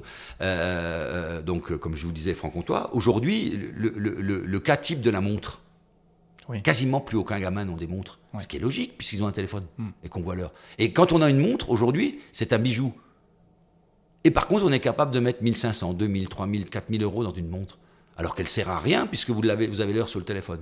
Donc, tu vois, il y a ces antagonismes qui font que il y a le côté geek, il y a la passion de l'objet, tant mieux. Et puis après, il y a la raison et la fonction. Et cette fonction, eh ben, si je suis photographe de sport, eh ben, je ne vais pas prendre un LKM. Mais on peut faire un clin d'œil là au copain Bobby Alain, Audio Bobby, Oui, Audio Bobby, ouais. qui a une carte blanche au JO, qui a fait des photos exceptionnelles et qui n'avait pas de 500 mm avec un autofocus ultra rapide. Mais évidemment qu'il n'a pas fait la couve du gars du 100 mètres qui arrive au bout, en gros plan et en fond de l'œil, parce qu'il n'a pas l'outil pour. Donc tout est possible, et à nous de savoir en fonction de ce qu'on veut faire, l'outil qui va bien. Leica est plutôt dans une tranche qui est une tranche historique, mais encore aujourd'hui, reportage, photo de rue. Et je dis bien photo de rue, parce que le mot street photographie me gave forcément beaucoup. Pourquoi ? Parce qu'en plus, cette photo, elle est française souvent, elle est parisienne, elle a été, toutes les grandes agences étaient françaises. Donc pourquoi de la street photographie obligatoirement ? Et c'est une image qui, historiquement, en plus, les Kertész, les Booba, tous ces gens-là, et tous les Américains qui sont aussi venus en France, et qui viennent encore en France, plein d'Américains viennent faire des workshops à Paris, avec des Chinois, des Japonais, des Brésiliens. Et donc, cette photo-là est très Leica, parce qu'elle est plus posée. Et souvent, quand on fait des workshops, moi j'ai eu des fois des maîtres de stage prestigieux, je ne les citerai pas, qu'on dit à des clients, maintenant t'arrêtes de mitrailler, tu me gaves, c'est fini. Ah ouais. Arrête. Parce que le gars, il mitraillait à 10 images par seconde, alors que le photographe était en train d'expliquer que la street photographie, c'est l'instant, tu prévois, t'anticipes une photo, terminé. Que tu es à numérique, à moteur ou pas. Oui. Donc ça, c'est pareil. C'est cet outil qui va te procurer peut-être une espèce d'introspection et qui va faire en sorte, tu vas te poser, et tu vas te dire, voilà, c'est quoi ce que je veux ? La photo, c'est quoi à cet instant T ? Photo de mariage, photo d'enfant, photo de spectacle, photo de ce que tu veux. Mais ne pas... Parce qu'à terme, qu'est-ce qui se passera ? Ben, ce sera de la vidéo, c'est déjà le cas. Aujourd'hui, on a des appareils qui vont plus vite que la vidéo, qui ne sont pas identifiés. C'est là aussi où la sémantique est bizarre. Parce qu'on a un appareil qui fait plus de 24 images par seconde. Un appareil qui fait plus de 24 images par seconde, pour moi, c'est un caméscope. Ouais. D'accord ? Donc, tout ça peut être rebattu, intellectualisé, et à nos gros penseurs, nos grands penseurs, pas gros, de peut-être justement structurer ça au niveau sémantique pour pouvoir avoir des choses un peu différentes dans les termes qu'on utilise entre les photos avec de l'intelligence artificielle, les photos traditionnelles, avec des photos qui ont été faites en vidéo, extraites de vidéo, parce qu'à terme, on pourra extraire de vidéo. C'est déjà le cas, hein, plus ou moins, c'est pas du RAW, mais voilà. Ouais, effectivement. Et alors, si Leica a cette philosophie que je comprends tout à fait, malgré tout, il y a une gamme chez Leica qui s'adresse à des photographes peut-être plus dans la production. Je pense aux photographes de mode, je pense voilà, ce genre. Avec la gamme SL, c'est là où je voulais en venir. Le SL3 aujourd'hui, est-ce que tu peux nous en parler ? Bien sûr. SL3, c'est un magnifique appareil, c'est un magnifique justement appareil transversal. C'est pas dans l'évidence pour les cas, ça a été un système, le système SL qui a été, la monturelle qui a été long à mettre en place, qui maintenant est bien en place. Mais qui a été long à mettre en place, à nouveau parce que justement l'image de marque, l'ADN, l'histoire de Leica était télémétrique. Donc c'est un télémétrique ou rien. Donc les gens avaient un télémétrique, numérique d'ailleurs même souvent, mais avaient un Nikon, Canon ou autre. Donc le fait d'arriver sur ce marché faisait qu'on n'avait pas obligatoirement de légitimité, même si on avait fait du réflexe longtemps, mais c'était pas simple. Et donc le SL, le système SL et le SL3 aujourd'hui sont des appareils qui ont été peaufinés pour nos clients, c'est-à-dire qu'on a écouté beaucoup. On a produit, on a modifié, on a écouté. Aujourd'hui, le SL3, par exemple, qui est sorti à la suite du SL2, les remontées clients ont été faites sur certains points et les ingénieurs, entre guillemets, pour une fois, ont vraiment écouté. C'est-à-dire que quand on a eu cette spécificité d'avoir un produit qui était un peu, on va dire, pas exactement fait avec la même philosophie que les boîtiers japonais, eh ben, les gens qui venaient du monde japonais ont dit nous, ça nous va pas. Par contre, nous, les caïstes, on dit c'est tellement bien, je retrouve ce que je voulais. Par contre, ne me le rechangez pas au prochain modèle. Attention, ça je veux pas que vous changiez, ça je veux que vous évoluiez, mais justement intelligemment.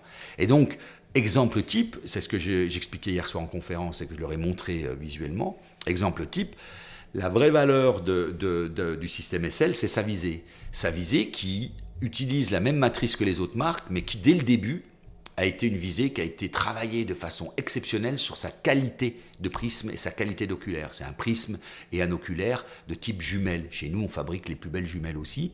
Et donc, on a mis ce savoir-faire jumelle dans le prisme et du coup, on amène cette petite matrice, cette télé qu'on regarde, à l'œil de la meilleure façon. Alors que cette matrice, elle est dans un Nikon, elle est dans un Sony, elle est dans un autre boîtier, mais moins bien amenée à l'œil.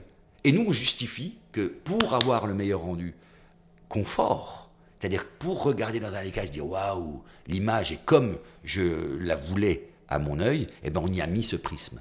Et ça, c'est une vraie réussite du système SL, et ça reste, quel que soit le journaliste, quels que soient les gens qui regardent dedans, plébiscité comme étant le meilleur viseur. Et on ne l'a pas changé, c'est le meilleur depuis quasiment 10 ans. C'est le même depuis le premier SL. Il y a eu quelques petites centaines de milliers de pixels en plus à peine. Et sinon, le concept de la visée et donc la partie opto du viseur est strictement la même depuis le SL, donc de 10 ans. Alors, qu'est-ce qu'a apporté le SL3 Le SL3, c'est l'évolution technologique qui vient. Déjà, c'est le 60 millions de pixels en termes de capteurs. Donc, c'est-à-dire que c'est ce que je t'ai expliqué tout à l'heure. C'était pas le cas du SL2 ? Non, on est à 48. Okay. Et on est passé au fil du temps avec la technologie, pareil, elle avance, donc on utilise aussi cette technologie qui avance. Hein. On est passé des capteurs FSI aux capteurs BSI, et ensuite on est monté en pixels. Mais la montée en pixels n'était pas une fin en soi. La montée en pixels, et c'est assez drôle aujourd'hui parce que officiellement, on ne nous dit pas à qui appartient ce capteur, mais on s'en fiche un peu. On va dire que c'est un tel, S, T, P, on ne sait pas. Mais ce capteur, il est sur le marché. Et il est sur le marché avec cette technologie. Et cette technologie, on est les seuls à l'utiliser. C'est-à-dire que le fabricant de capteurs, X ou Y, ne l'utilise pas. C'est-à-dire que ce 60 millions, nous, on l'a utilisé avec une déclinaison 3 définitions. Donc il peut être en 60, il peut être en 36, il peut être en 18.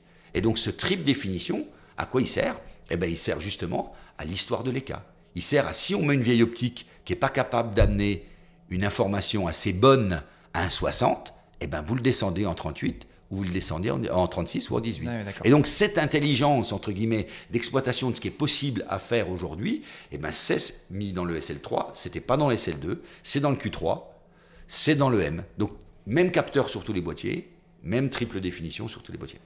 C'est une chose que je jalouse des nouveaux boîtiers Leica, c'est justement de pouvoir réduire la définition du capteur. Ça, c'est un truc que j'aimerais faire de temps en temps, parce que je suis très content de mon Z8 et du capteur, mais parfois j'aimerais redescendre parce que c'est pas forcément utile que je sois à 47 millions de pixels tout le temps. Avec des fichiers à 100 mégas. Exactement. Même si c'est compressé. Enfin, bref, oui. Voilà. Oui, non, mais en gros. Oui, en gros. Voilà. Alors, tu as raison. Et le SL3, il a aussi cette force, justement, comme je te disais, d'être capable de travailler des vieilles optiques. Et donc, aujourd'hui, d'être capable d'être un vrai porte-avions qui peut emmener plein de choses. Et moi, je le dis souvent, là tu m'interviews en rapport avec la marque Leica, mais moi, je suis picousé Leica, mais je suis picousé photo.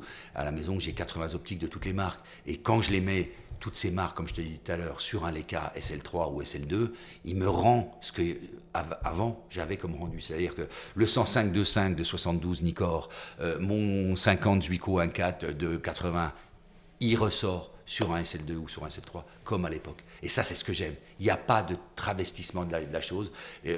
L'image ne vient pas être remodifiée avec une intelligence ou un logiciel qui vient me remettre à la sauce, au goût du jour, cette optique ancienne. Je veux la conserver avec l'état qu'elle avait à l'époque.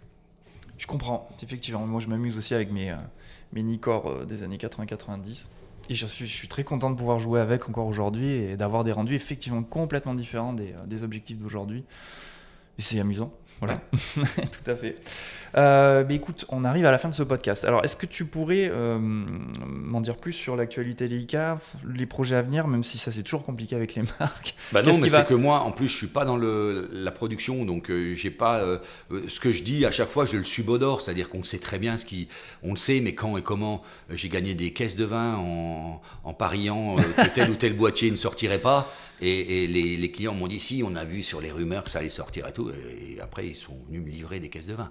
Parce qu'ils avaient tort. Ouais. Et aujourd'hui, on peut imaginer, je sais pas, si on subodore et il n'y a pas besoin de sortir de Polytechnique, on peut imaginer qu'on est les seuls à faire du monochrome.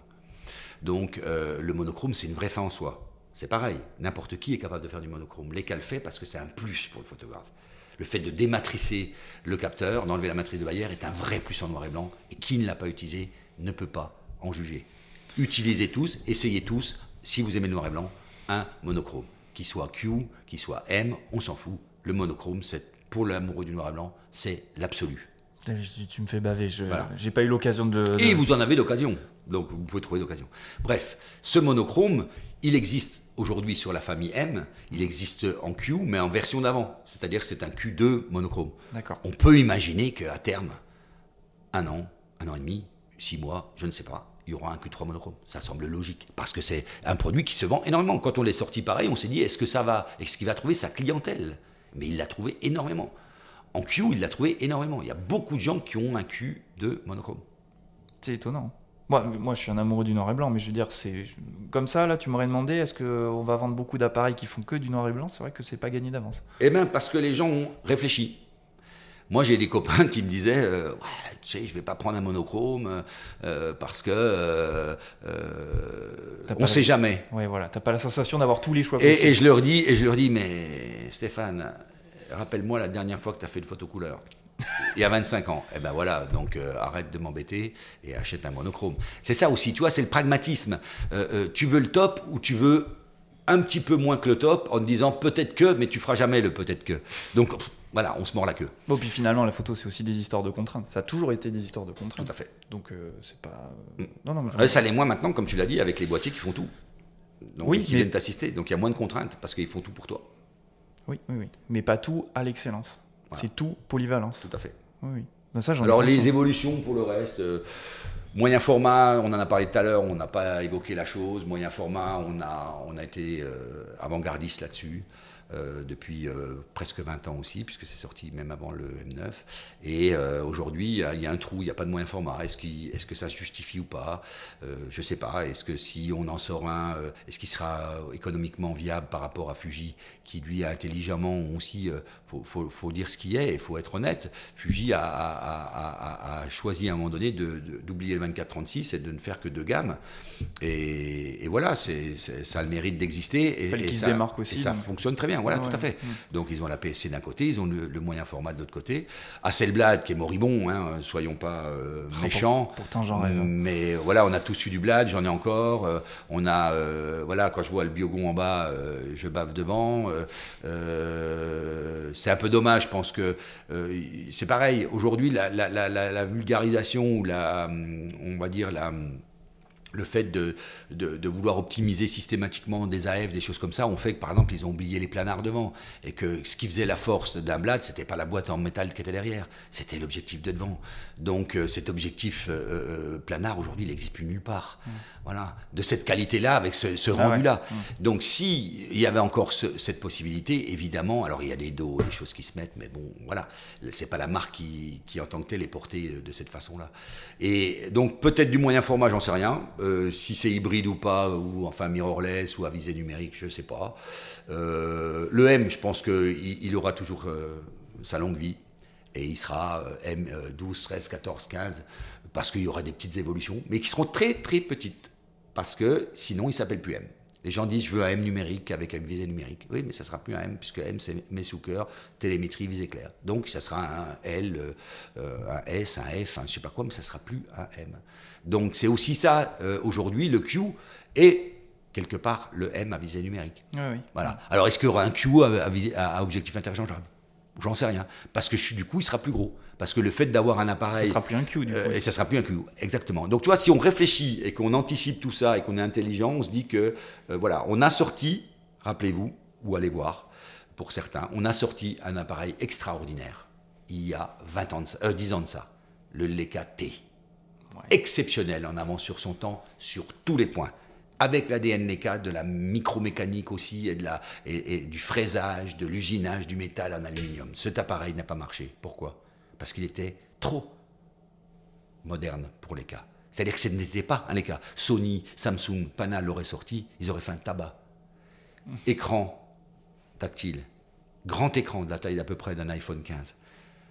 D'ailleurs, Steve Jobs vantait les mérites des Leica quand il présentait ses iPhones en disant « ça sera beau et ça sera aussi bien fabriqué qu'un Leica ». Aluminium massif fraisé, poncé pendant 40 minutes pour avoir un rendu et un toucher extraordinaire. Mémoire interne il y a 10 ans de 16 gigas. Toutes ces choses-là faisaient que c'était un appareil de dingue. Il n'a pas fonctionné. Comme quoi. Voilà. Ah, ouais. Donc tu vois, tu me dis l'avenir, faut qu'on reste lié à l'ADN. Donc le M, pour moi, c'est indestructible. Ça deviendra peut-être un objet de luxe. On peut parler de mots comme ça, j'en sais rien, c'est pas mon problème. Moi, je suis déconnecté de tout ça. Hein. Moi, mon M, je l'emmène en montagne, je l'emmène dans un canoë, je vais avec, je cours avec, je le cogne. Voilà. Il faut aussi faire attention à tout ça. On a, pendant des années, eu des boîtiers qui ont été mythifiés, mis dans des vitrines et pas utilisés. Pour moi, un Leica, c'est un outil. Je veux dire, comme je l'ai dit tout à l'heure, Cartier-Bresson, Alain Keller, ces gens-là, Jenny Minatou, ils ont leur appareil toujours autour du cou. Okay, donc évidemment qu'il n'est pas dans un écrin doré. Ils ont dû se cogner pas mal de fois. Ils ont dû se cogner, et voilà. Donc il y a aussi ça, lié au prix, un produit, et du coup dire je ne vais pas l'emmener en voyage parce que ça vaut 10 000 €. Non, je ne suis pas d'accord. C'est comme celui qui a un 4x4 Land Rover et qui n'ose pas monter le trottoir avec, quoi. Oui, et il y en a beaucoup. J'aime bien l'analogie. Ouais. Et alors, juste un dernier point pour finir avec ça. Est-ce que le moyen format est utile en voyant les capteurs qui arrivent à 60 millions de pixels? On peut se poser la question quand même, parce que est-ce que c'est toujours utile avec les capteurs 24-36 qui arrivent maintenant à 60 millions de pixels? Alors, il n'y a pas que chez Leica. Si tu veux mon avis, mais là je sors de mon étiquette Leica, hein. On est bien d'accord, ouais. Parce que sur le papier, il n'y en a pas aujourd'hui. Si tu veux mon avis perso de fan du moyen format, eh ben, je pense que, comme tu viens de le dire, ça n'a plus d'intérêt. J'ai fait des tests. J'ai fait des tests moi-même tout seul, mais dans mon coin, perso.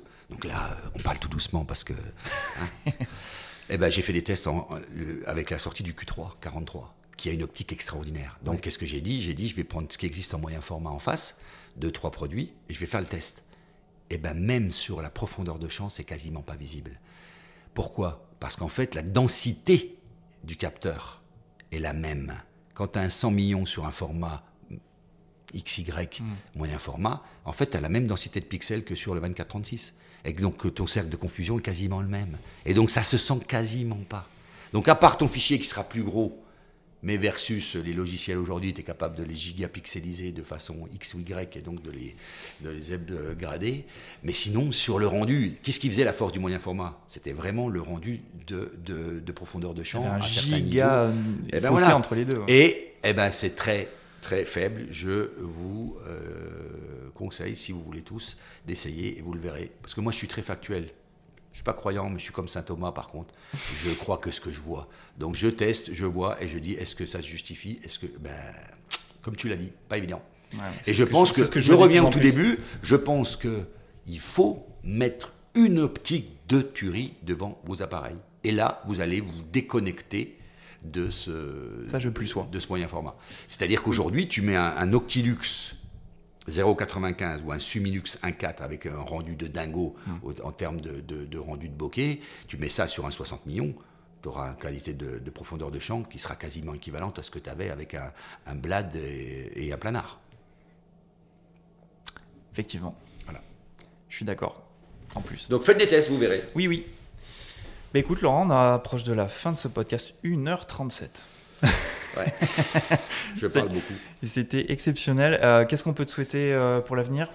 De continuer à faire plein de photos, de me promener beaucoup parce que je vais prendre un peu de temps pour moi. Je vais continuer un peu à bosser pour la marque Leica aussi, mais je vais prendre du temps pour moi et je vais pouvoir réaliser tous mes projets. Donc me promener avec mon appareil en permanence au bout du monde ou dans des coins reculés de France parce que j'adore la nature. Donc je vais marcher, faire du vélo, nager, rouler en moto, rouler en camion. Eh bien, t'as bien raison. Voilà. Et faire des photos. La passion, rien que la passion.